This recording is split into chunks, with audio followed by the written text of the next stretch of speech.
Rice দেখুন নবদ্বীপে হাতে তৈরি গামছা কীভাবে তৈরি হয় তা তাঁতিদের মুখে শুনুন, খুব সুন্দর ভিডিও।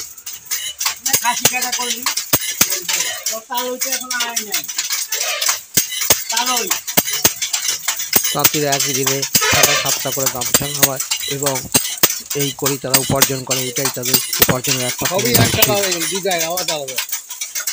হ্যাঁ, এটা তো এই যে লাল সাদা দিয়ে গামছা, মেনই তো লাল সাদা। হ্যাঁ হ্যাঁ, মেন গামছার। আর এটা তো একটা পুরো সুতি। এগুলো বেচে কত হাতে? এগুলো নবদ্বীপে বেচা খুব কম, বাইরে যায় এগুলো।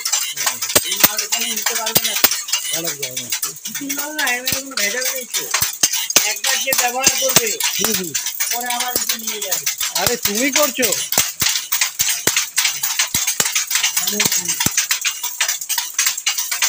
এই দেখতেন পাচ্ছেন নানান রকমের কটকি গামছা বলে, সেগুলো তৈরি হচ্ছে, এগুলো সমস্ত বাইরে সাপ্লাই করে।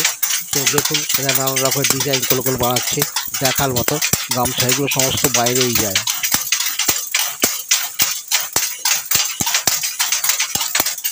এখন শাড়ির বদলে সব গামছা। হ্যাঁ, এখন শাড়ি আর হয় না। এগুলো তো নিলে আর হয় না এই গামছা। আচ্ছা আচ্ছা, না, এই গামছা নিলে হবে না, আছে তো মিলাতে হবে। এটা কটকি না? হ্যাঁ, কটকি আছে না, কটকি নিলে হবে না। ওহো, এই যে তো রাইস গামছা ভিডিওটি আপনাদের সঙ্গে তুলে রাখলাম। যদি ভালো লাগে তো অবশ্যই লাইক, শেয়ার এবং কমেন্ট করবেন। আজ আমি এখানেই রাখছি।